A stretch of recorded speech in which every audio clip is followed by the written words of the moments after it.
we're going to do a joint meeting today, and we haven't really worked out the tag team aspect here, but We've got a nice overlap in the chair of the Board of Health, so why don't we call a meeting of the Board of Selectmen to order, and it's all turned over to you, and you can run the meeting, right? there you go, yeah. Thank you. No, we don't do the pledge, it's usually just us, so we're a little We puzzled. just do it by rote, right? Exactly, exactly. So, first item on the agenda today is concerns from the public. Are there any concerns today that are not currently on today's agenda? Seeing none, approval of minutes, January 17th, 2012 for the Board of Health. Any comments, corrections on the minutes? Seeing none, those are approved. One board action, a signature for a loan approval for a septic loan program. Richard? Thank you, Madam Chairman. First of all, I want to note that this is indeed the first televised meeting of the Board of Health of the town of Nantucket. Hopefully, when we get the television schedule straightened out, we can have a lot more. Board actions, a signature for loan approval for septic system loan programs. We have 6 loans before us this evening for approval, one at 5 Doble Court for $28,400, one at 62 Arkansas Avenue for $31,400, one at 60 Arkansas Avenue for $31,400, one at 44 Arkansas for $29,400, one at 113 Walwinet Road for $47,000, and one at 128 for Surfside Road at $32,000, for a total this week of $200,613.62. I'm very pleased to note that we are only a couple of months into the loan program and have already awarded $368,000 in loan monies. We have $1.7 million remaining to go in the following year. Hopefully, people will take advantage of this program. To that end, I'm going to pass this document along for the chairman's signature on all of the pages that are marked with an X. Okay, do you need a vote on that, Richard, or? We do. We do, so do I have a motion then To to approve. approve the loans for the septic loan program? So moved. All right, a second? Second. All right, all in favor? Aye. Thank you. Richard, you might want to just explain the loan program? Since we Loan have such a program large is a audience program here that we have entered into with the Department of Environmental Protection. There are monies available through the wastewater abatement fund, and these loan monies are open to individuals who need their septic systems repaired. We are certainly giving preference to those septic systems within our harbor watershed protection districts. This loan will pay for design and construction of the system, with the provisor that the loan is paid back over 20 years at only a 2% interest to the town of Nantucket. This becomes an attachment to your tax bills. Again, not only will it pay for septic systems, it will also pay for sewer work that needs to be done on a property. It will not pay the sewer connection fees, but it will pay for any changes to the structure that needs to occur in order to connect to the sewer. This is a program that we have been anticipating for a number of years. Finally, it has come to fruition. And again, we have given away substantial funding already. It has helped any number of people actually afford to repair their septic systems. Great, thanks, Richard. Thanks, Malcolm. It's a great idea. Presentation, next item, presentation from Woodward and Curran on proposed administrative consent order, Mattocket wastewater disposal. Rosemary, how are you? Good. I'll put this down. I'm Rosemary Blackyer from Woodard and Curran, and we've been working with Richard Ray to come up with a process where it's called an administrative consent order for those folks that have a failed Title V system or septic system on their property. If you're in an area that is proposed to have sewer sometime in the near future, this administrative consent order will afford you the ability to not have to do a major repair on your septic system, because you're going to have at some point sewer coming in and there'll be charges with that. So Richard and myself, a few other folks from town have met with the Mass Department of Environmental Protection, because this process exists right now in Provincetown, and it's been very, very successful. It allows you so that you're not paying twice for a major upgrade to your property.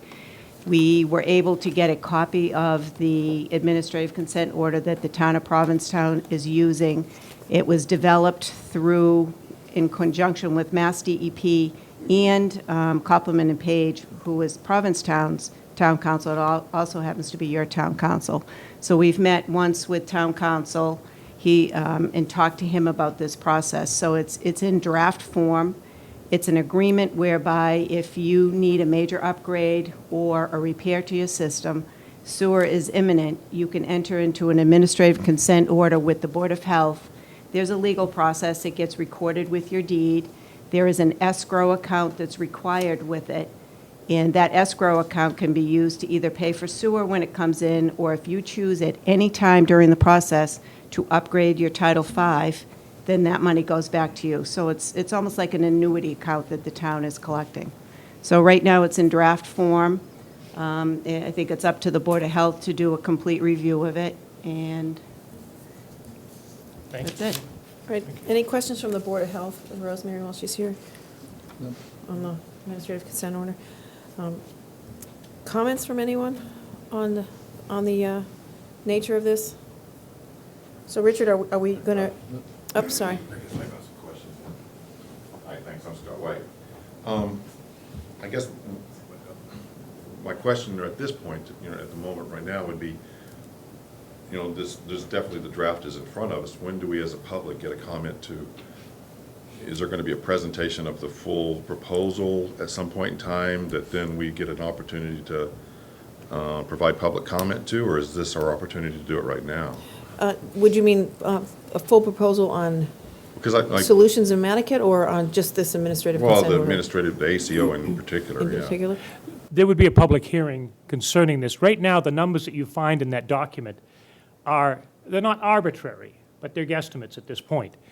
We have to refine those numbers based on a number of factors. Once those numbers are refined and we can come up with a definitive number that each property is going to have to pay into the escrow account, then the ACO becomes tantamount to an order to do this, and that would get passed by the Board of Health. But there would be other meetings prior to that, yes. Okay, so right now, it's probably not that meaningful at the moment then to get into some of the nuances about debating what's, we might agree with or disagree with right Scott, now. this is totally introductory at the Yeah, time right now. okay. So we'll have other opportunities to do that down the road? Yes. Okay. Scott, could I just ask, is there anything we should be thinking about before a more public hearing?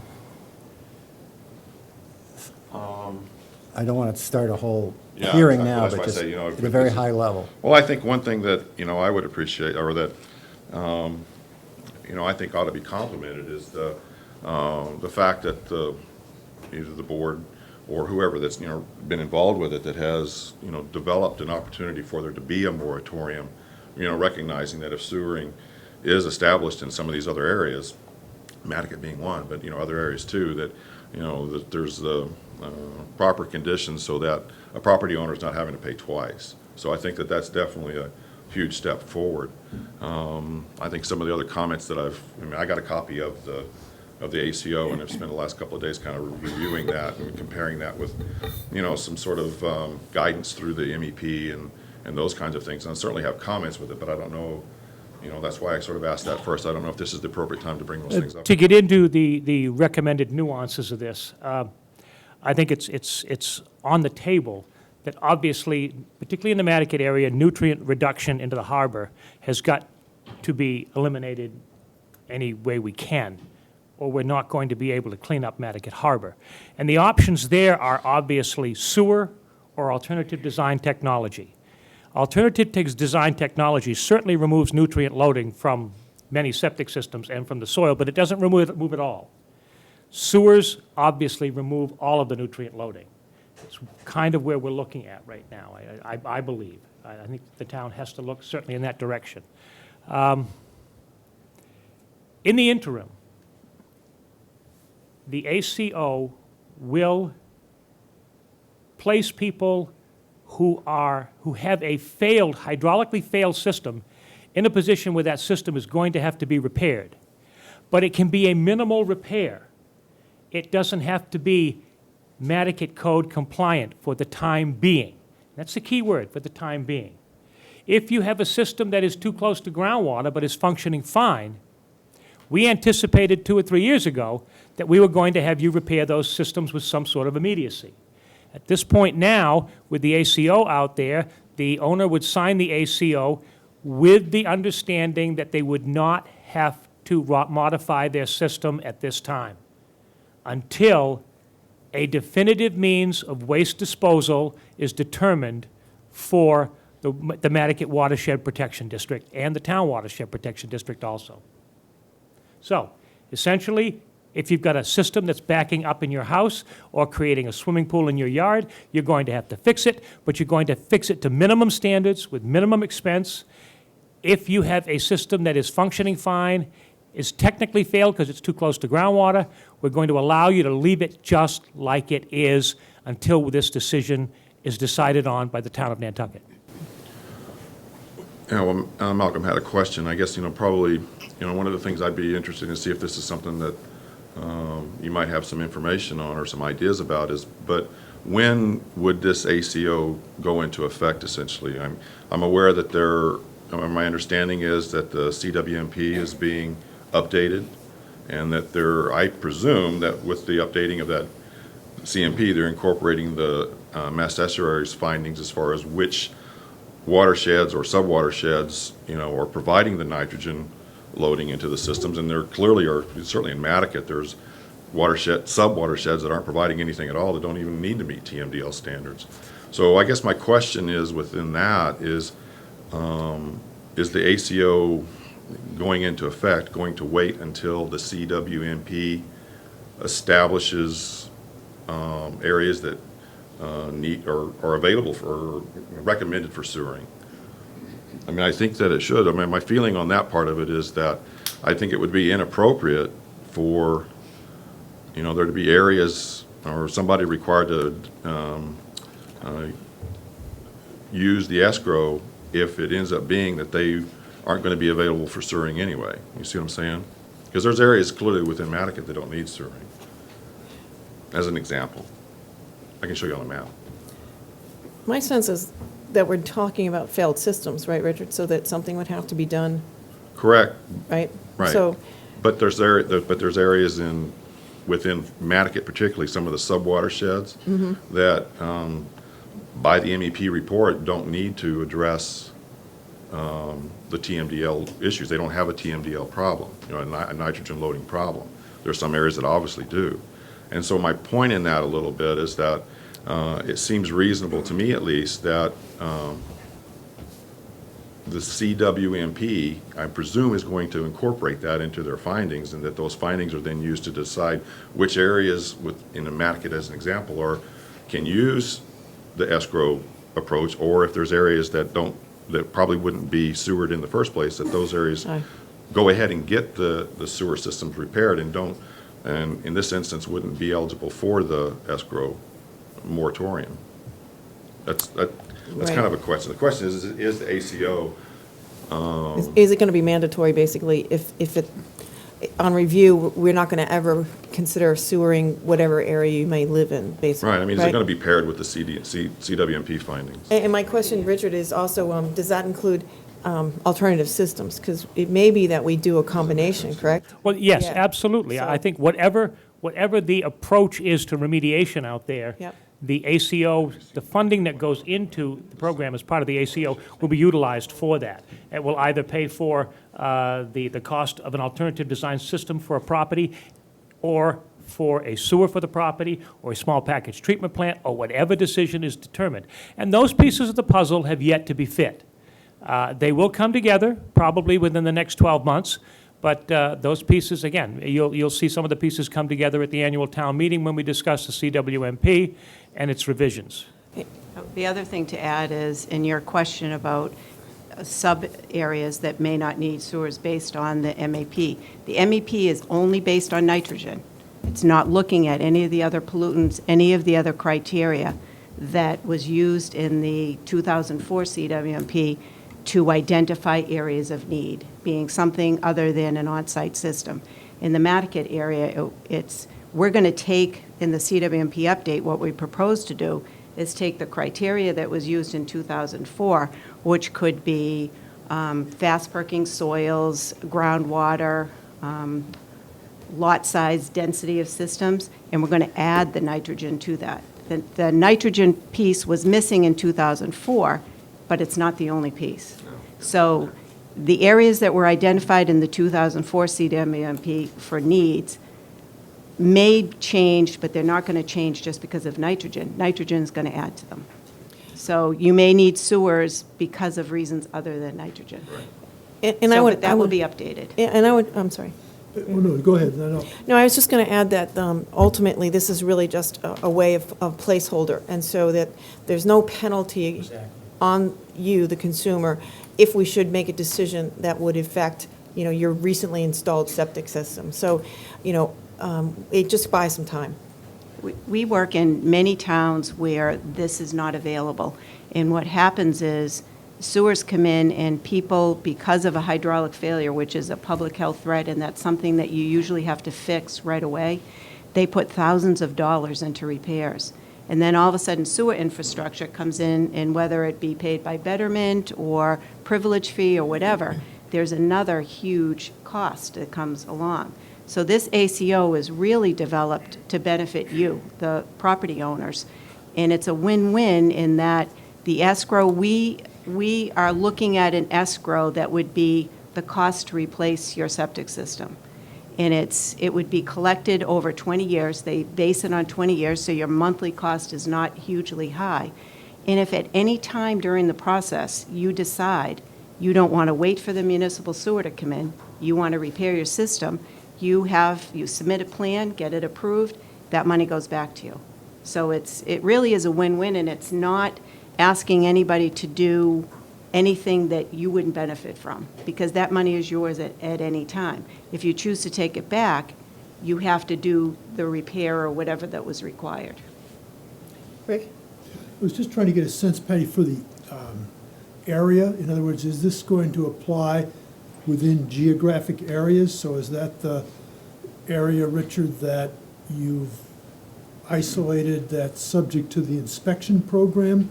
And The then- Harbor Watershed Protection Districts, Right. yes. So somebody on Cliff Road that has a septic, this isn't available to them to defer a replacement cost if they had to have one for some reason, even though they're not subject to the inspection program. Interestingly We're just trying enough. to isolate the Well, interestingly impact enough, of this. I went to the state and accessed $2 million for this program this year. We can go back next year and get another $2 million and keep going. Initially, when we started this program, there was no ACO. There was nothing on the horizon that looked like it could be of any great assistance to us. So we felt that most of the individuals, and we concentrated on Mattocket, in the Mattocket area, would need to have their septic systems replaced. This impetus by my department was based primarily on the want to have the Mattocket systems replaced with individuals on fixed incomes and things of that nature whose systems did not pass, and we knew that in the Mattocket area there were going to be many, many systems because of their age and their closeness to Hither Creek, they wouldn't pass. So we were set to fund the repair of all those systems. Now that the ACO has arrived, and now that we have we are looking at comprehensive waste management in Mattocket, those people with the ACO are not going to be mandated to repair their system right away. Paradoxically, we have all of this money. So we are going to be looking outside of the Harbor Watershed Protection Districts and offer this money to individuals who simply need to have their system repaired. If they choose to have it repaired, that's going to be our decision. But if they need to have the system repaired, as it's failing or something, I think the Board of Health would be benevolent enough to offer them the loan program. Right, so that's the loan program. So, but the ACO program was a little different.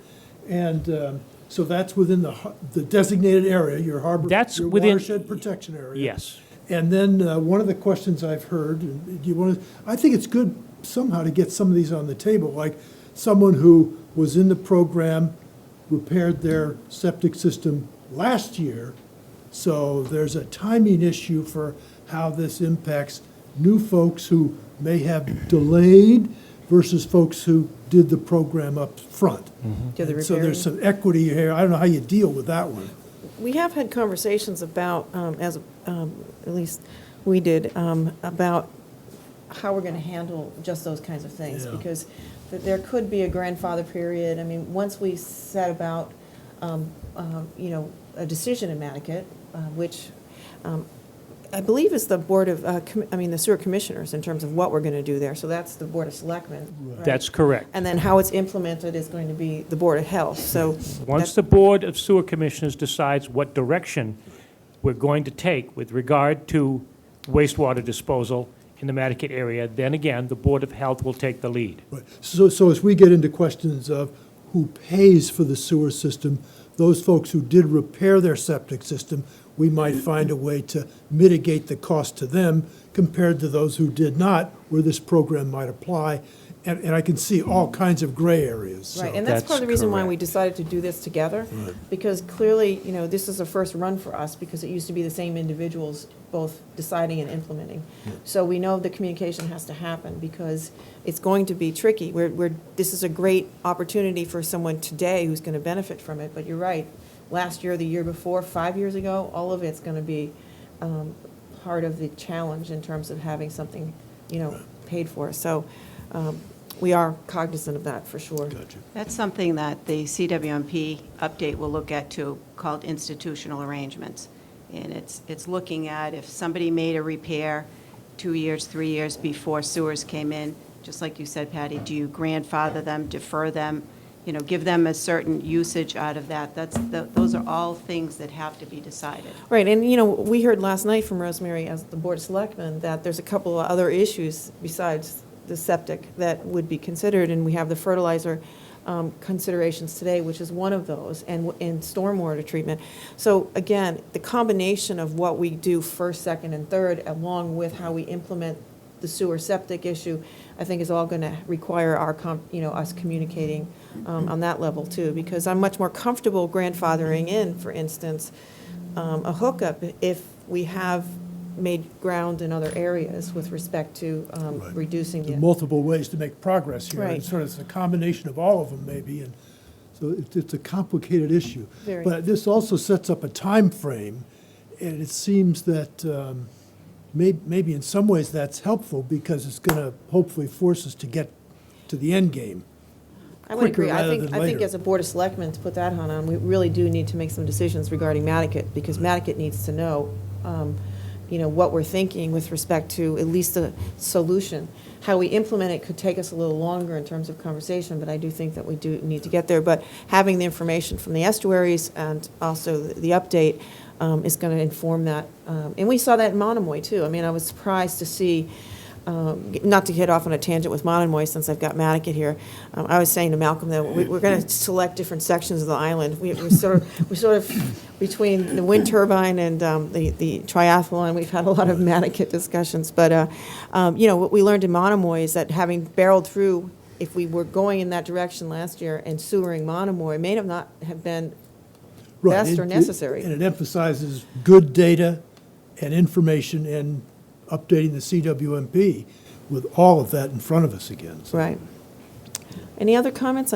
Dan, I think you were next, hand-wise. Madam Chairman, thank you. I'm Dan Drake. I have a number of comments which I'll save for when we get into the specifics of this, but I would like to mention a couple of general things. One of them is that I think the Board of Health and the Board of Selectmen, or the Board of Sewer Commissioners, should be looking to alternatives to the ACO. I think it's a draconian measure. It takes away any choice from the homeowner. And one of the other things that it does, the way it's currently written, is delay improvements, which will also then delay water quality improvement. And I think that's a very important consideration. Chatham, for example, we stumbled across yesterday, has a different system where they actually grandfather people who have improved their system to Title V specifications within the last 10 years. These are the things that need to be considered. I don't think we should just barrel forward with the assumption that this ACO is the only way to go. Another consideration in all of this is that, we put in the harbor watershed inspection plans for both the town and Mattocket. Some people have complied, some people haven't. The people who have complied have spent money. either just having their systems inspected or some going all the way through to the process of putting in new systems. Others have not, and there's been no mention of what, any penalties or anything for the people who have not played by the rules. And now we're talking about just extending the rules out, so those people are getting away with more murder, if you will. So I think that, these are all considerations that have to be factored in. I agree with what Chairman Atherton said a minute ago about the research. A lot of the research at least went into the estuaries program, and even the old CWMP is old information. And there needs to be an update of that before decisions are made, because there have been some improvements. There may have been degradations too, I don't know, but there certainly have been improvements. So, I think to expect even the 5-year time period that's mentioned in the draft ACO I don't think is realistic, and other people I've talked to don't think it's realistic to get a solution in place, or at least if it's the sewer solution. All of these things need to be taken into consideration. Finally, I would like to put in a plea that I've made to some people individually. I think that the sewer system here is as important as the school system. And I think it should be part of the tax base, paid for from the tax base. It should be deductible, which would make it also easier. And I would hope that all those of you who are involved in making policy would take that under serious consideration, even though it has political ramifications that are not particularly pleasant. But the other side of it is the people who are also taxpayers, many of them are being hit by these many highly increased expenses. So those are my major considerations at this point, and I'll be back with the specifics when we get to them. Thank you. Thanks, Dan. Yes.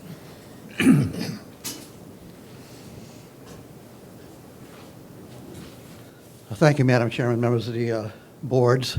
My name is Charlie Stoddard. I'm with the Mattocket Homeowners Association, and our organization has spoken up, attended, I think, every Board of Selectmen's workshop on this issue, and spoken up at all of them and encouraged the board to consider the establishment of a citizen study committee to look at a number of questions relative to alternatives, and I think also to financing. And I couldn't agree more with the previous speaker. I agree with Dan that sewer, like public education, like police and fire protection, is a public good, and that it benefits everyone, and that the burden should be shared equitably rather than on the shoulders of those who have chosen to live near Hither Creek, for example. I think it would be precipitous of us to act now or in the near future because of a number of questions that have been raised about this that could be grappled with by some sort of a citizens committee. And I'm pleased to say that I know at least some town officials have indicated that there's a willingness to form such a committee. But I think that, we need to look at TMDL. I don't think those numbers have been finalized. I think there's questions about, how old the data is on which the total maximum daily load has been based. If we're going through a revisitation of the CWMP, maybe decisions that are made should be informed by that process. I certainly think that we ought to look at, this document, for example, refers to financing that would be required, or payments into an escrow account by individuals whose systems are in failure. But I don't understand why, for example, those payments would have to be made in 2012 when 2017 or further down the line is when they would have the ability to connect to a sewer system. If a sewer system were, in fact, going to be built as opposed to, a wastewater treatment plant were to be built as opposed to some other kind of a system. I think we've got to look at the question of rebates for people who've invested tens of thousands of dollars to upgrade their systems, thinking that they're doing the right thing for the environment, only to find that maybe it's not good enough and they're going to be required to connect to a sewer system anyway. I know that the Board of Health has considered, I don't know if they've adopted, the system of rebates or reductions in the connection fees, but that's just a small percentage of the money that would be expended by people who would be required to connect to sewer, and I think that some consideration ought to be given to a rebate or credit of some kind over a period of time towards the betterment and privilege fees that folks would have to pay in addition to the maybe $80,000 that they've already put into an IA system on their properties. So I think those are the kinds of questions that really need to be grappled with and shouldn't be done so in a rush to judgment manner, and ought to be done after due deliberation by a committee consisting of our peers who would make a recommendation to the two boards. Thanks very much. Thanks, Charlie. My sense as well is that we have a couple of good, taking Chatham as an example, ultimately what's going on in Chatham is going to be, on a whole different end of the spectrum from what's going to happen here, and they've got to be coming up with some very clever ways of making sure the finances work. So taking a look at some of those other places. But, ultimately, this gets the ball rolling for us in terms of the discussion, and I think that, in a very, very it maybe simplistic, maybe brilliant, I don't know, way, we've sort of jumped into the fray and, recognizing that none of us want to penalize anyone who's doing the right thing. We're going to just have to grapple with how that balance works. And so I appreciate this draft, and we will have further public discussion. I personally like the idea of the citizen committee, so maybe Richard and I can talk about how that may or may not work, but, or maybe it's a board issue first. Yeah, I to know talk it's on about. Libby's list as well as we move into the CWMP process, Right. so. So maybe it begins as a board of Well, we select work it all together somehow. together, right? So at any rate, I appreciate it. And anyone else with a comment for us today, sort of help inform us as we begin this conversation? Jeff?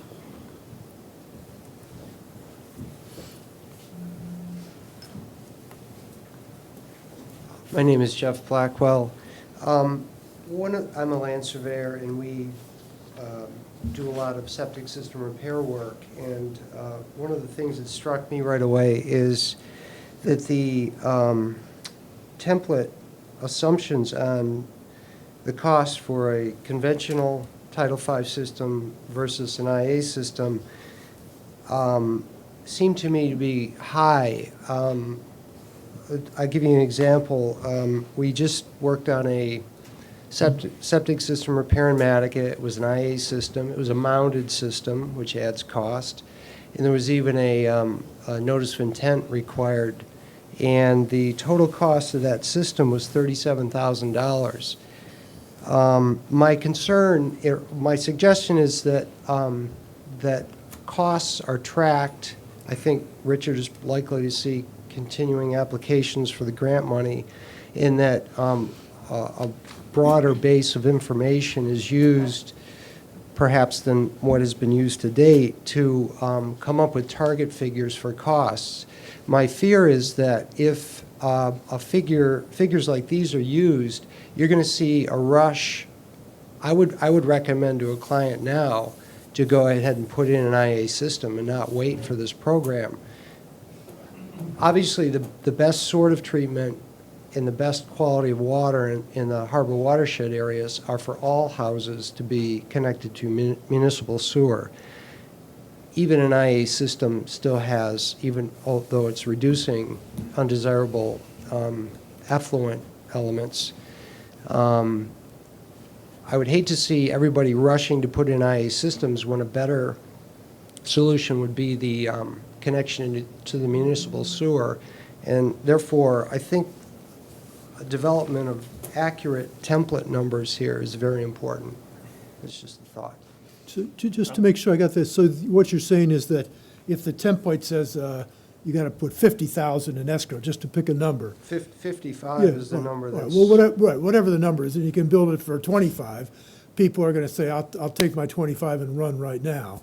And I'll assume I get some kind of grandfathering if betterments come along later on, so I'm making a good financial decision. Right. So you want those two to track as close as is reasonable or something like that?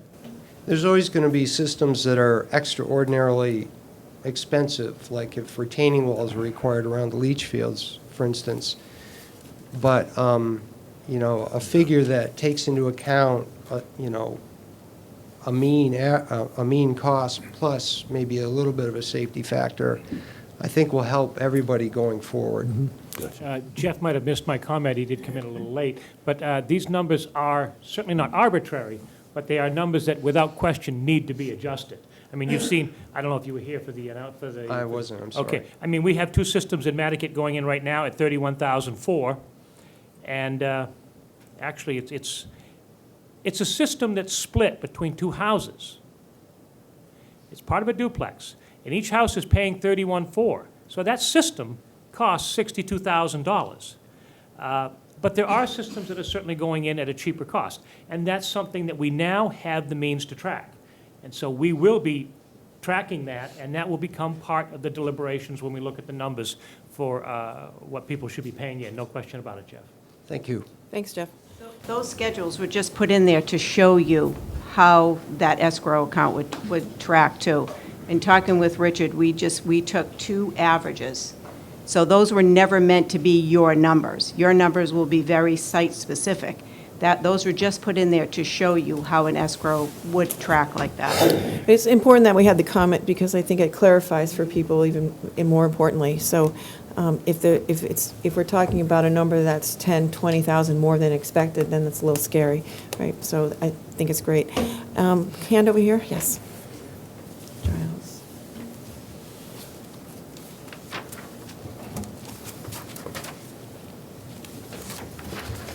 I've agreed with a lot of the things here today, but I just, from a personal viewpoint. Ken, can you state your Take name? them down? No, your name for the, Oh, I'm sorry, Ken Giles from Thanks. Connecticut. Again, from a personal viewpoint, when I read this, it seems to say that everybody in Connecticut is going to be asked to start putting away this money, a couple $100 a month it looks like, into this fund. No matter what their status is on septic.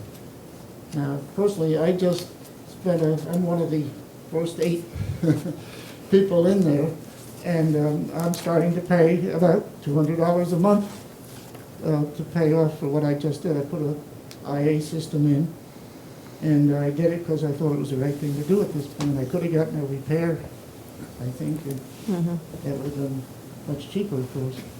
But I think you really have to think of some way of people. There's going to be a lot of people in I'm not talking about me Right. personally. I'm talking about a group of people like me, and I think there should be some way, because if it is that I now have to start paying another $200. Right.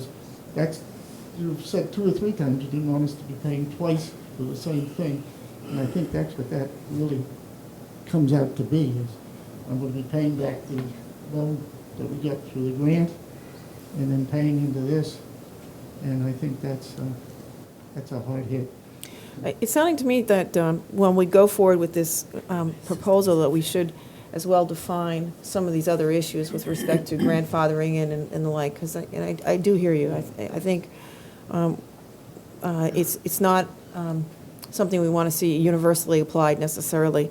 Richard, am I right? Is it just for failed systems that this would be available? It's not going to be applied across the population out there, is it? Or Which is not going to be a crowd. the setting up of this account and having the obligation to sort of pay into it, it is for a system that's basically Yeah, already... it's essentially for every Mattocket property owner. Oh, it is? Okay. If they have a failed system, Yeah. right? Yeah. they Failed have a failed systems system? are the only systems that are going to be mandated to be corrected at this point. But All of you everyone would folks out there that have had your system inspected and you find you're too close to groundwater, we're going to simply say, that's fine for now. We need to get a coordinated, defined approach to wastewater disposal in Mattocket before we put you in a position where you're going to change anything. But again, if your system's failed, we can't have that happening, because that's just going to flow right into the harbor. So we need to have that system corrected right now, unfortunately. But you're going to be able to correct it in a cheaper manner. You're not going to be put in a position where you may have to go to alternative technology. You may be put in a position where you can put your leach field within 2 feet of groundwater for the time being, knowing full well that whatever solution is determined, you are going to be subject to at the end of all of this. But if this gentleman just put in an IA system and you're meeting Title V, this process is not for you. Right. You don't have a failed system. You've already repaired your system. So the town would be looking at you to say, could we grandfather you in and give him some time to use this system when sewers come in? This process is only for those properties that you have a failed system in the town under Title V law. You'd have to make a repair. The town is trying to help you either defer that repair or Band-Aid it at the least cost to you until sewers come in, so that you're not having to pay extra money. And I just want to say, Rosemary, because we're not clear that sewers are coming in, Right, right? right. Or if they're coming in universally. So it may be that your A1 system is going to be exactly what you need going forward, and when you're done, So, again, it's going to take some conversations on our end in terms of what we're going to do in Mattocket first. And for those of you who've taken the initiative already, not forget the grandfather. You may just be what it is we expect out there. So I just want to make that clear. Yeah, Dan? Sure. I just heard two answers to the same question, one from Mr. Ray and one from this Rosemary. lady whose name I'm sorry, I don't know, as to whom this applies to, or the process would apply to. I heard Mr. Ray say it applies to every property owner in Mattocket, and I heard from the Rosemary. engineer, Rosemary, that it only applies to people who have systems that have failed for one reason or another. And, I'm sorry I used such a broad brush. I think well, what's the answer? in the context of what's available, it's available to all the residents of Mattocket. No, we're talking about the intent with the ACO. Well, to back up a step, Richard can answer that with a slightly less broad brush, but we haven't defined anything yet as the start, so we're just starting the conversation. I think the intent is to look at individuals with some form of failure associated with their system, which indeed is, quite frankly, a vast majority of the systems in Mattocket, particularly from Mattocket Road to Hither Creek. But I think, just to be clear, I mean, what I'm hearing, and that's a reasonable question, it's failure of whatever the criteria happen to be that triggers this proposal if we get to implementing it. So if there's a system that has not failed, is functioning correctly, they're just keep on going the way they are. That's the way I hear it, until we get to the next step. But right now, this program would not apply to that person, and they're not required to undertake any repairs. So, all clear? All right, question in the back, yep.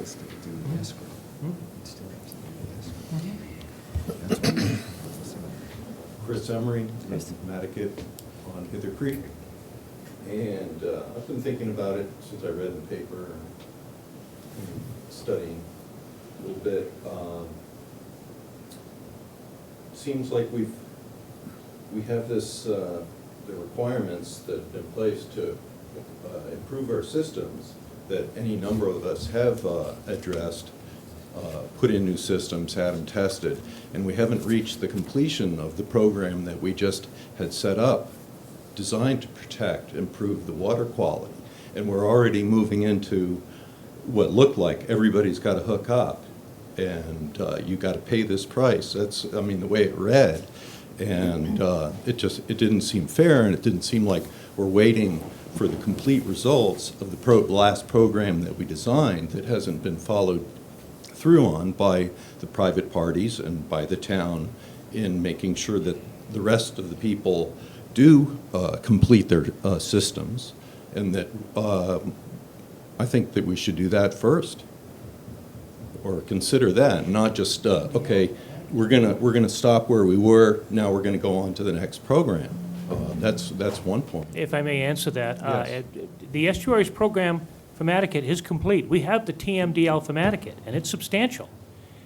And I'm not familiar with all the the total acronyms. maximum daily loading for Mattocket Harbor, for nutrient loading, has been determined as to what it is right now.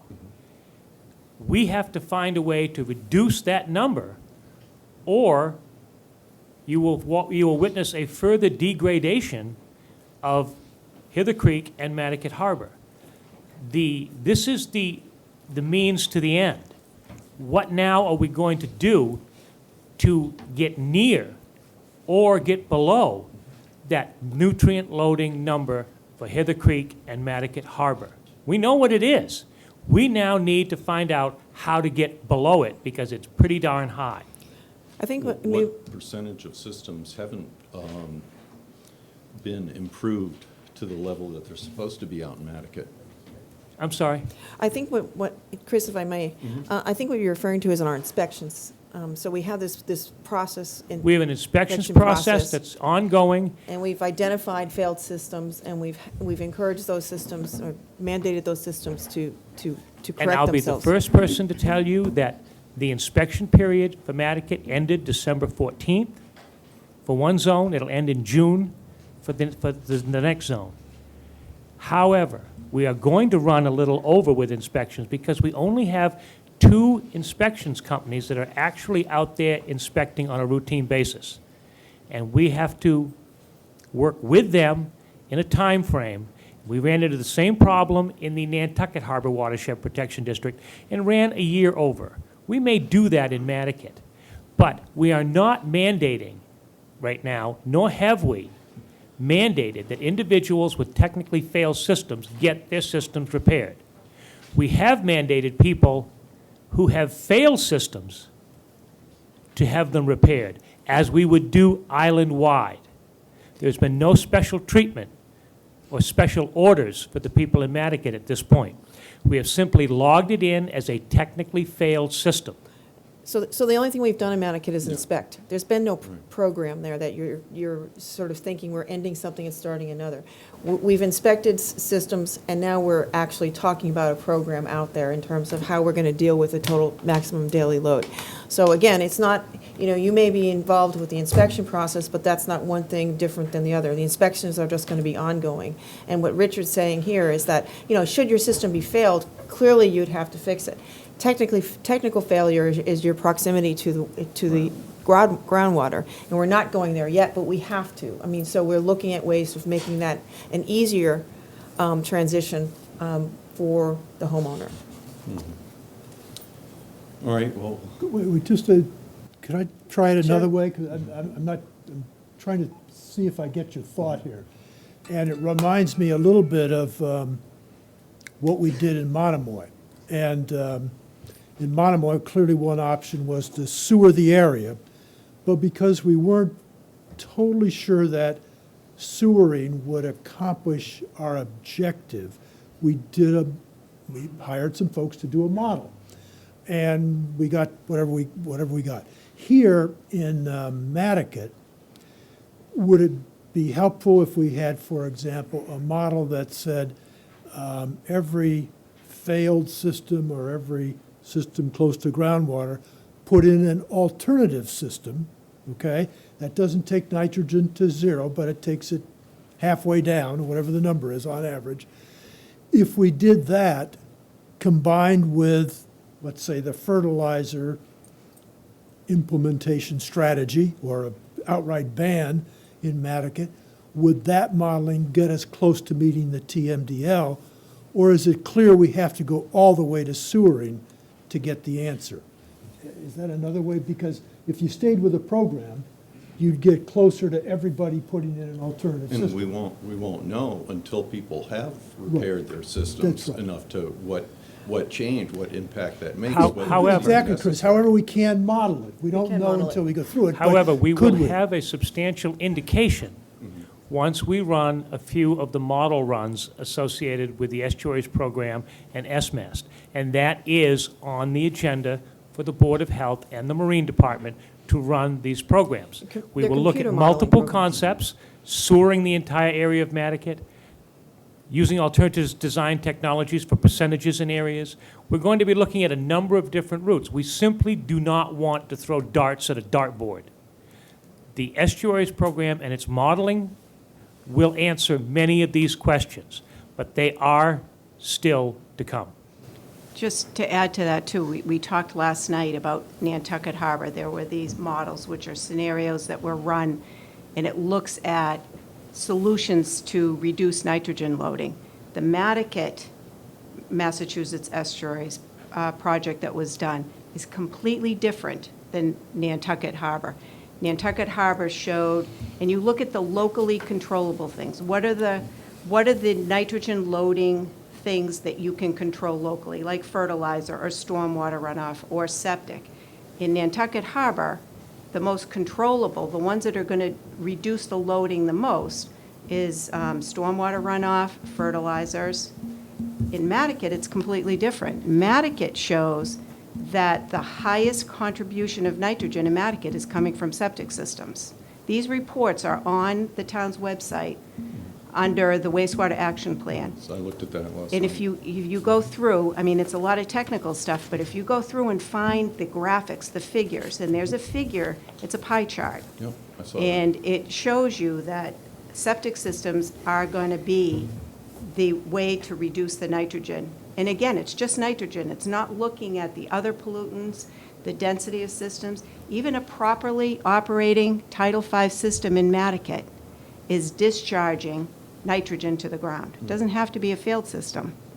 I can't remember because I didn't bring the Mattocket specific information with me, but the estuaries report did like what I would call some sort of model to show what are the controllable areas. The landfill was another area. Wasn't a lot of nitrogen coming from the landfill, but there is nitrogen I coming. think it was about 27%. And you've been mining that each year, so as you continue to mine it, that reduces that.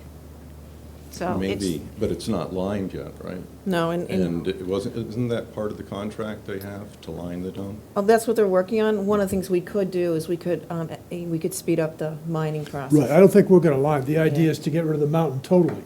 So there's theoretically no more to leach. Whatever's in the ground's gonna continue going. But once the mountain's gone, that portion of it, everything else out there that stays there at the moment is going into a lined cell. Right. So we're not adding anything at the dump right now unless it's lined. So, Chris, there's going to be multiple solutions, and I Right. think the conversation is starting today on the finance end and the implementation side.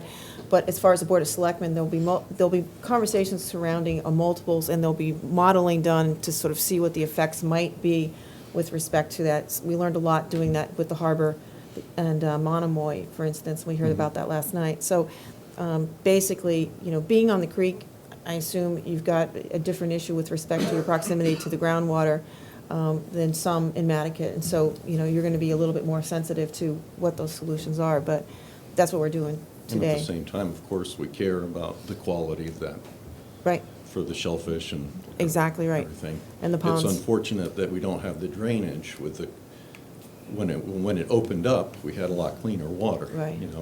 But We're probably not going to go down the road of Yeah, discussing I that know. today, though. Well, thank you That's all very right. much. Thanks, Chris. Anyone else with a comment? All right. More questions? So we've started today. Are we going to look at this in a public hearing next, Richard? Is that the next step, or? Yes, we'll refine the document. It'll come back before the board as a public hearing. Okay, great. So be on the lookout. And the Board of Selectmen will continue to take our steps, Rick, right, with respect to the solution out there. Yeah, we need to still get the CWMP underway and get the committee we just talked about, Patty, and keep Yep. moving. So, Okay, all right.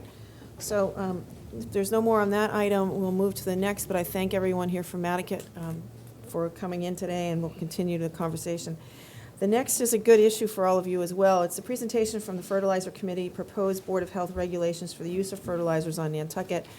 Before we get started, I want to say a big thank you to this group. They've met for a long time, put a lot of energy and work into this document that we now have before us for consideration. And ultimately, what we're learning is that, the best practices, as they're applied and as we encourage both our professionals and also our homeowners to use, will take us a long way down the road towards water quality and protecting water quality. So is there someone today? Louise, are you going to be? Oh, there you are. Sorry, Lee. Go ahead and begin if you would. We're going to pull up some slides, but while we do that, to the respective chairs, trying to get this so everybody can hear me. To the respective chairs, members of the boards, and colleagues, fellow Nantucketers, I'm Lee Saperstein, and I'm operating as chair of the Article 68 work group. And I need,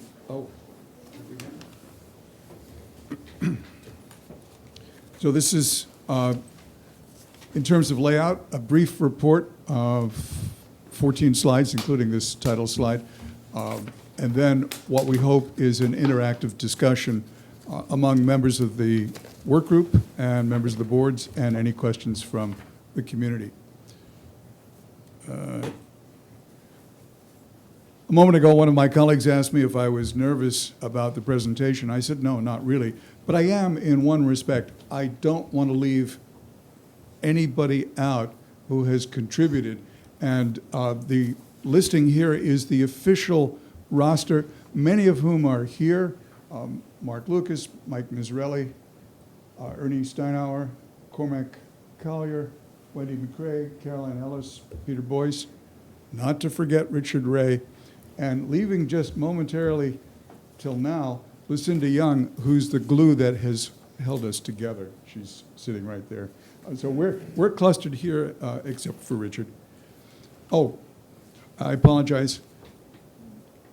One of the great things that has happened to us is the amount of support that we got, and not on the list, but for you to recognize, we had reviewers give of their time, which we know for other entities they charge heavily, from the universities of Connecticut, Cornell, Massachusetts, from commercial outfits like Pace Turf, Bartlett Tree Experts, from members of the community who came and talked to us about their concerns for shellfish.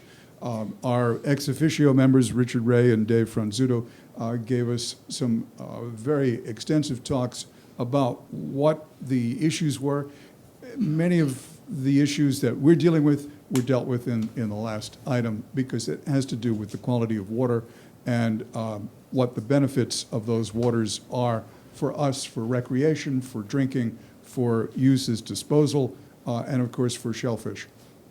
Now, the charge to the committee was written after the 2010 annual town meeting, which passed Article 68. Article 68 contains some very specific language. It was amended to say, look, we want to deal with fertilizer, but we think we need a citizens group, and here's what you should do. The items that are there, and if you've got the handout, you can read them, are in our charge. These are a quote, as opposed to Saperstein just writing stuff down on a slide. We are coming here with a proposal for regulation, so that's the constructive changes. We are in the final throes of writing the best management practices plan, which is the comprehensive plan. So I marked it down as done, even though it's with a copy editor right at the moment. Should be ready for distribution in a week or two.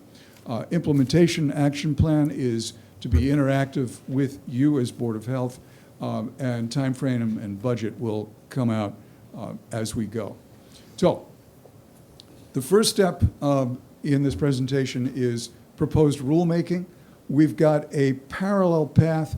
One is to the General Court of the Commonwealth of Massachusetts, our legislature, and that's for a home rule petition that would bless our activities in controlling the application of fertilizer. And let's keep saying control. It's not a ban. It's not any prohibition. It's to be an intelligent control. We're asking the state to authorize either the regulation or town bylaw, and frankly, with an awareness that there are other interests in the Commonwealth that would like to have a statewide statute for the control of application. We think the home rule petition will demonstrate our interest to the general court. Now, home rule petitions have to be fresh by a year. 2010 is not fresh, so we're renewing our request. It'll be Article 77 at annual town meeting. The other approach was to come to you with a regulation or a proposed regulation, which would be for your consideration, and here I'm addressing the board. And our formal recommendation for adoption will come the moment the best management practices plan is edited and in a format that it could be printed and distributed. Now, excuse me, we were guided by, as I pointed out, a lot of expertise. It will, Sorry, tape change. yeah, and I was looking back to see whether or not anybody was pulling one of my tricks, which is to fall asleep. You ready? We're on again. Okay, it looks like we're good to go. The principles are that the control will apply to professional fertilizer applicators and interested homeowners, except in keeping with state law, commercial agricultural enterprises. If you look at the 4 items that are coming down, you will see the array, you will see them explained in the array of slides to come. So there will be slides on standards of performance, education, with special roles for landscapers, and we'll have 4 or 5 slides on the best management practices plan. Standards of performance. Let's get to the nutshell. If you look up our proposal, there are lots of paragraphs in there that have to do with how it would be managed, what the definitions are. But the standards of performance are at the heart of it. We're saying no more nutrient than is needed by the plants to grow during a typical or during a Nantucket growing season. And that would be 3 pounds per 1,000 square feet of land, 3 pounds of nitrogen, no more than half a pound per application, and applications at least 2 weeks apart. Of those half-pound applications, no more than a quarter pound or 50% to be quick-release nitrogen. Phosphate, Nantucket soils are relatively rich in phosphate, and it says none unless the need is specified by a soil test. And if the soil test says for new plantings and transplantation or substantial repair that you need phosphate, fine. For the purposes of controlling fertilizer application, we have to recognize that compost is a fertilizer. And so we've spent a lot of time. The blood of my colleagues, blood and sweat of my colleagues are on the pages dealing with compost because as we wrote, we would get material back from our reviewers giving us the latest in their research. Plants don't grow when the soil is cold. Looking up historic temperature records for Nantucket, if we go from April 15 to October 15, we tend to coincide with the time that the average temperature is above 55 degrees, which is a good temperature or a good rule for turf growth. The standards of performance say, look, Conservation Commission rules already talk about not disturbing wetlands and the 100-foot barrier. We're saying also don't put fertilizer down when the rain's going to make it all go away. And should your fertilizer fall onto impervious surfaces, sweep it up. That's driveways, roads, sidewalks, whatever. Okay. Having said these are the standards of performance that we're proposing in regulation, the reality is that we're hoping to catch your attention through education. And the education will be based on the best management practices plan. It is specific to Nantucket. If you go to the University of Massachusetts Extension site, there's a best management practices plan for turf grass. It's for the mainland. It doesn't talk about our little sand pile and its unique geology, topography, climate, and plants. That BMP will be the reference work for things that we publish and for workshops that we do with landscapers and homeowners. The first workshop, by the way, is March 13th. It's intended for landscapers. It's, as anything that we do in Nantucket, it'll be open to the public, but the invitation will go out to the landscapers. It will be held by the experts who are our referees. Synopses of the BMP sections have already been handed to the editor, Peter Brace, of the Nantucket Blue Pages, which is under preparation by our Harbor Plan Implementation Committee. And then we're going to have shorter brochures that could be a one-pager that's just handed to any customer who buys fertilizer. We're hoping the vendors will work with that. We're going to put stuff up on web pages, and it was suggested to us that why don't we have a little credit card size handout, same thing the banks give you when they give you the calendar that says the name of the bank on one side, calendar on the other side, except ours will have, one side will be very short set of rules on application. The other side will be a ruler. So if we say cut your grass to 3 inches, you could use the card. If we say water to 1 inch depth, there's something there. It's, is it a gimmick? Perhaps, but it's also a way of distributing information. Okay, we are saying that if this comes to pass, that professional landscapers should know what's in the BMP, and if they can demonstrate that to the satisfaction of the Department of Health, then they will get a license. License will be good for 3 years. There will be a fee for the license, and licenses may be renewed. We are not telling or in any way requiring a level of test because we don't know yet what would be workable within the Department of Health. So assessment, you could translate that to test, but there may be other ways of doing it. Oral exams, practice, experience, whatever. That will be up to the Department of Health. The advantage of a license is that the BMP contains much more flexibility than the strict standards of performance that we've written into the regulation. The regulation is straightforward, easy to understand, but inflexible. The BMP says, sure, there may be changes in the climate. We may have a hot, dry summer, which would take one form of application. We may have a wet summer, in which case there might be different products that you want to use and different application rates. Homeowners may seek a license but are not required to. And there are enforcement penalties that are written into the regulation. That's something else that will evolve as we get a program in place. So let's talk about the best management practices. We learned from other jurisdictions. In fact, Article 68 was a translation of a regulation that was in place in Madison, Wisconsin, Dane County, Wisconsin. We discovered that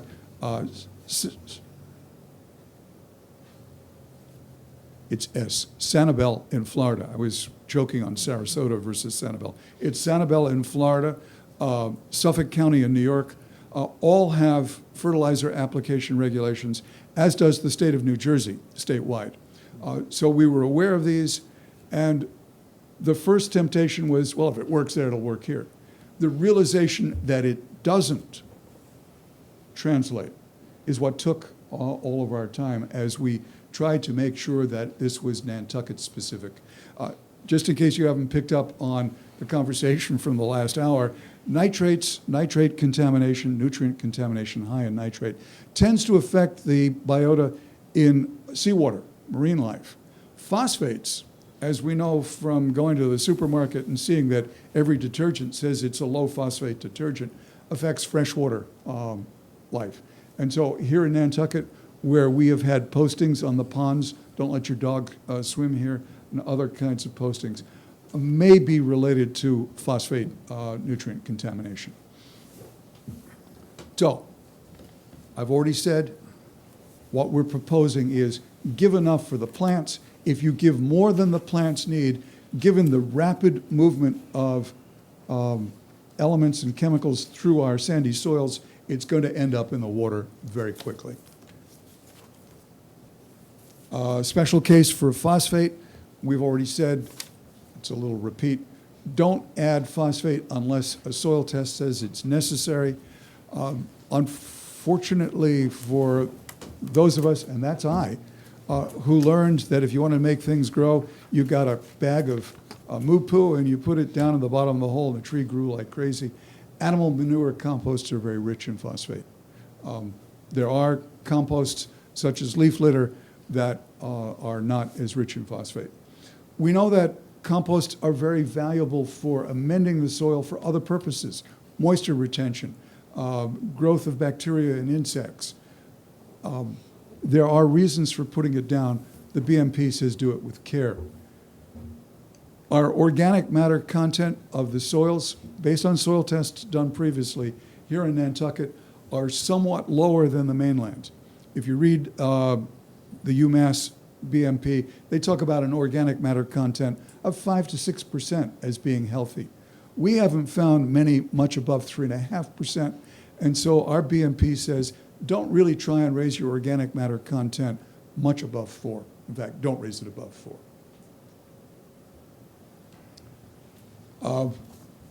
We're saying if you're going to amend your soils, if you're going to try and grow things, get a soil test. What do you learn from the soil test?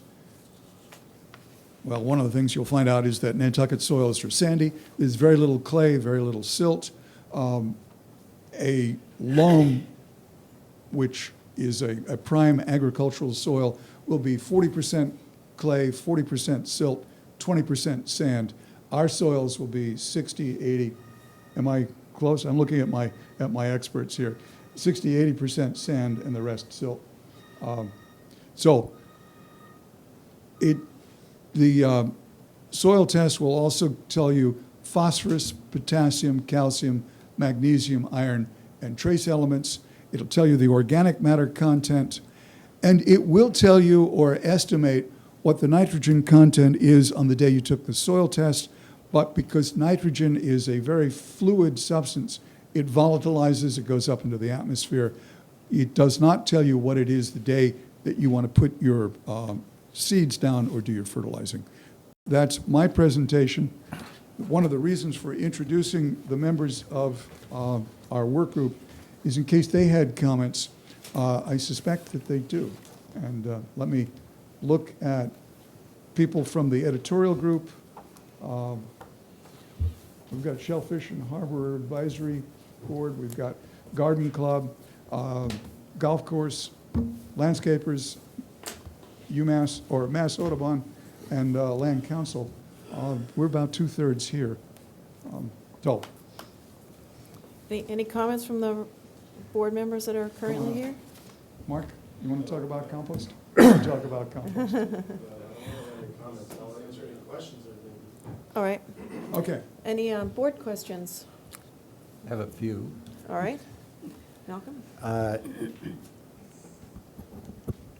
As with all initiatives, education is probably the most important thing. Could you explain a little more in detail? You're going to have training courses, and who's going to give those training courses, and how often are they going to occur? I will answer in general terms, because that's part, remember the last item was schedule and budget. Mm-hmm. We know that the first workshop is already scheduled. We know that pages on fertilizer will go into the blue pages. For those not familiar, the blue pages started in Puget Sound, and it said, "Save our water." Don't throw things in the water. It was talking to boat owners. Don't discharge inappropriately into the waters. It was talking to homeowners. If you live on the Sound, don't throw your grass cuttings and your fertilizer into it. It was 60 or 70 pages. There is now a Martha's Vineyard Blue Pages, and I believe in, Peter, is there an Orleans? Orleans has done one as well. And Mashpee is working on one. So we're writing one that will be directed to Nantucket. It will be broader than fertilizer because it'll include boat owners and homeowners and so forth. Nantucket Land Council is working with the Harbor Plan Implementation Committee. We have a paid editor, Peter Brace, known to many, who's assembling that. If you looked at your best management practices plan in your packet, you'll notice that there's a synopsis for each section. Those synopses have already been handed to the editor to go into that. Now, beyond that, Carolyn Ellis represents the Nantucket Garden Club. We visualize workshops for homeowners. And then into the out years, we will be recommending to you that the Department of Health have a small flexible and workable advisory committee who would then continue to schedule workshops. But the March 13th workshop, who's, Right here at 9 o'clock. and who's doing that? You were doing that. It's the experts coming from the University of Connecticut, Dr. Morris and his group, and they will be very specific in terms of addressing professionals. But there's going to be a lot of good information, because we just learn immense amounts. And will you have information in other languages, such as Spanish, for example? That's a good idea, and yes, we have talked about it. That's, again, into the out year. It would require translators, probably of the small one-pagers, the brochures that might, or a single page that might be handed to a customer. Yeah, one side should be in Spanish. We're aware of that. Well, I want to talk to you. We have some other educational things we'd like to include with landscapers, so I may talk to you afterwards about that, Of course. if we have them all in one place. Cormac Collier from the Nantucket Land Council. If I could. Sure. I just want to clarify just an important point. As Lee alluded to in the beginning, is that we are making recommendations to the Board of Health via the Board of Selectmen. And in terms of an education component, we're the recommendation committee. And the education we are hoping is going to come through the Board of Health and an implementation committee at some point. The March 13th workshop that Lee spoke of is a workshop that Nantucket Land Council is putting on, and that we are having the experts from University of Connecticut speak to the landscaping community. We do a workshop once a year, but in terms of future education, future workshops, we really would like it to be spearheaded by the Board of Health with the BMP as basically the symbol. Thank you. Good. Thank you, Cormac. Thank you. Are we going to be accepting this in any formal way, Richard, in terms of? Yes, yeah. the regulations are literally going to be presented to you in regulatory form. There will be they will be published in the paper, there'll be a number of public hearings, and at that point, the board would be asked to adopt the regulations as a local Nantucket regulation. If I may, again, we are going to depend a great deal on public education. When you look at fertilizer regulations, the words greenometers and things like that come up, which simply don't exist. Again, public education is going to be the greatest tool that we have in our arsenal. I will indeed be coming to the Board of Selectmen and asking them to either select new members or choose members that are on the current board to be a 4-member advisory group to the Health Department as we get these regulations off the ground and as we get the training program initiated. The licensure will be done through my office. A number of things associated with this will be done through my office. I'm considering approaching the Extension Service in Barnstable to see if they will agree to a particular day each week, that as we send water samples over, that we can send soil samples over and get those analyzed. So we are looking at things of that nature. It's one more purview the Board of Health will be involved in, but I think it's with a short staff, small staff, but I think it's an important one. I would just like to compliment you on this best practice document. It's absolutely extremely well done and documented. And I appreciate that, and even more so that it was done with volunteer help, mostly on Nantucket, shaped by our reviewers. And so, remember in that first slide, or second slide, I took a moment and said, my one fear is that I wouldn't thank enough the people who helped us get to this point. In my last comment, I was involved in another project where there were some good ideas presented and some good ideas presented here. And education follow-through is the key. And I think the town and the Board of Selectmen have to think about giving the Board of Health maybe a little tiny budget to do some things that we really need to do. Because I would hate to see this kind of drift away and not get implemented appropriately. And we will. So would we. Well, volunteers are terrific, and volunteers can do wonderful things. You still need a couple of dollars and cents to really make it work. And I want to piggyback on that, Malcolm, especially from what we've heard from the estuaries.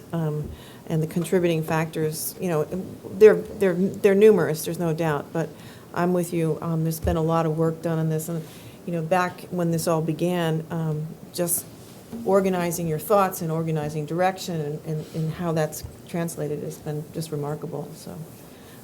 Any other comments, questions from the board on the best? I'll just make one as, Sure. as I prepare to sit down. You have drafts.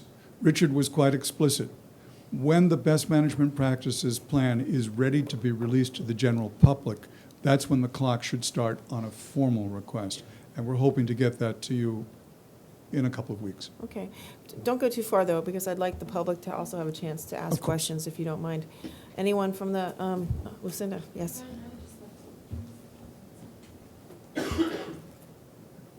Lucinda Young. I was the original chair of Article 68. I just wanted to back up a little bit and explain in general what we're trying to do as Article 68 work group.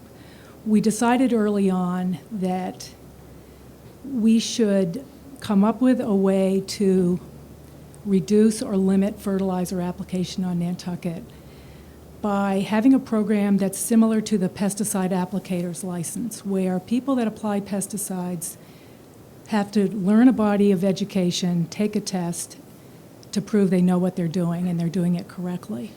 So our approach was to come up with the best management practices, which, as you know, took a lot of work. And in our discussions with Richard Ray and among the group, it made sense to have that be administered under the Board of Health. So the best management practices document, we started out with a lot of assumptions. The education that is in that document started out with us educating ourselves and learning. I learned a lot.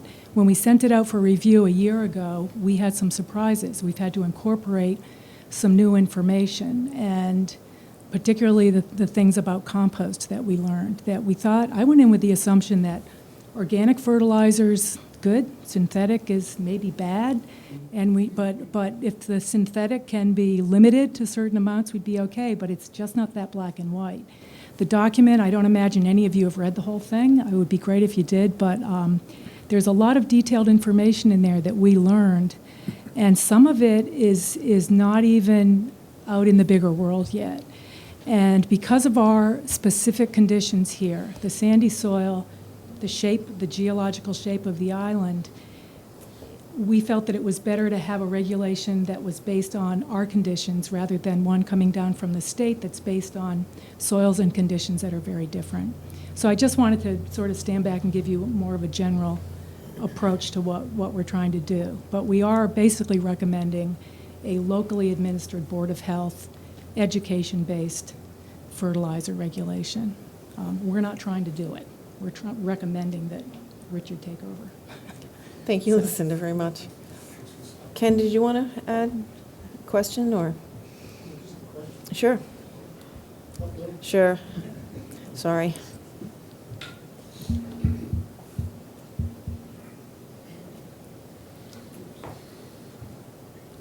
Ken Giles, Matticat. I'm just curious on the standard of performance, where we say 3 pounds per 1,000 square feet. I'm just wondering, is that a guess? I guess it'd have to be like a 50% reduction or a 75% reduction, or is it not that big a reduction? And the second part of my question would be, did we consider at all a ban? We just went through a process with in the prior meeting on, prior subject here, on putting in sewers possibly because we wanted to get the nitrogen level down to 0. And I'm wondering if that same philosophy fits into this too. So, but maybe my first question will answer that. Thanks, Ken. Good question. Lee? Yeah. The reduction issue would be lot by lot because it would depend upon previous practice versus new practice. As Richard alluded in the earlier conversation, we are trying to get the total maximum daily loading in our 2 harbors and our great ponds down below the numbers that have been given to us by the Estuaries Project.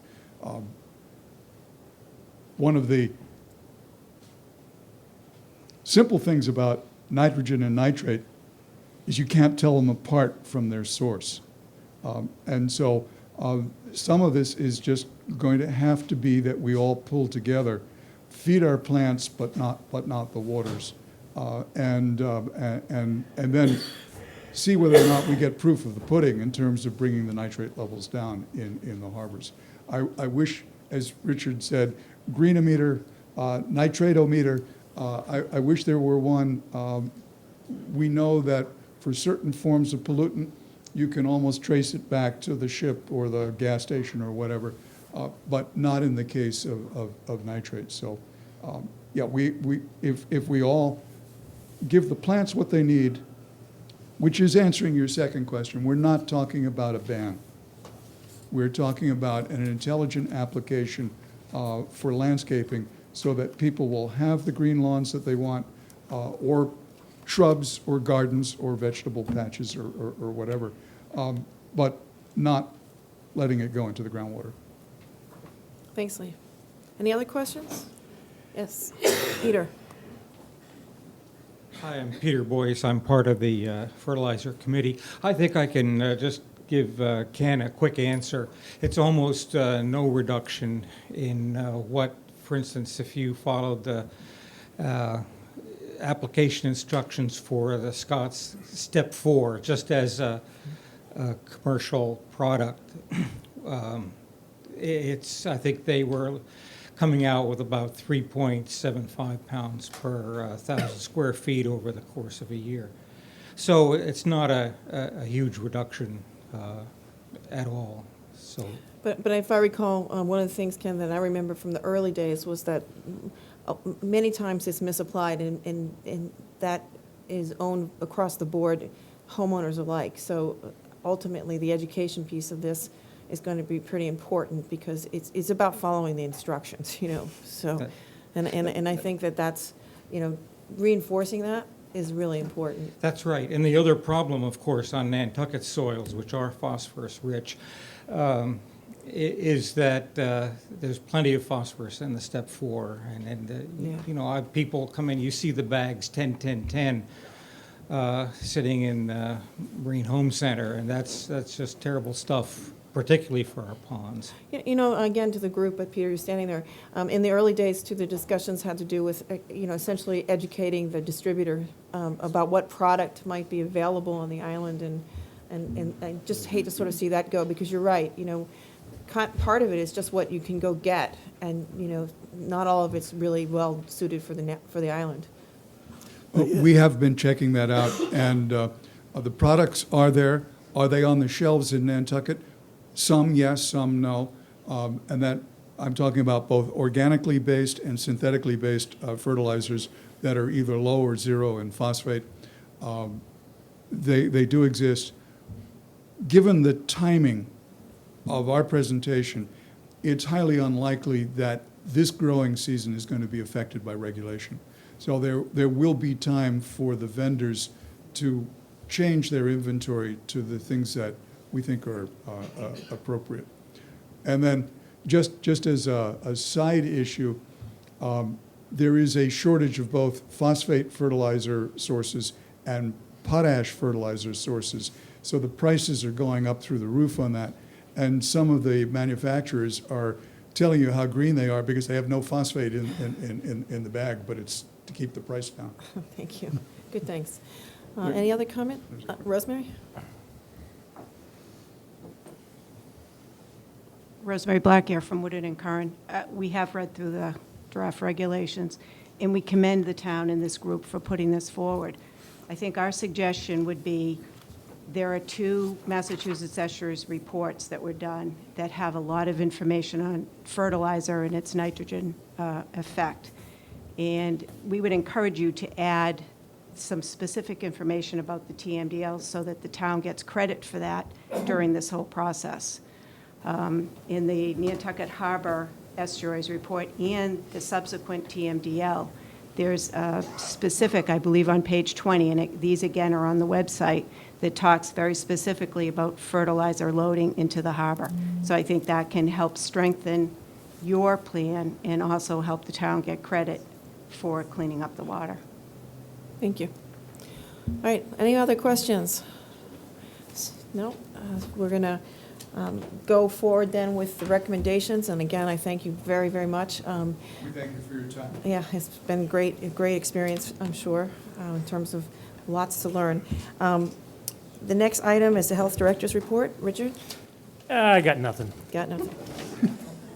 All right, concerns from the Board of Selectmen as well? No, we're happy to be here and found it, as you did, very helpful, and we also thank the Article 68 committee as you have, because, you know, I've been to a couple of meetings, it's a lot of work and a lot of time, so very much appreciated. Long outlasted me, that's for sure.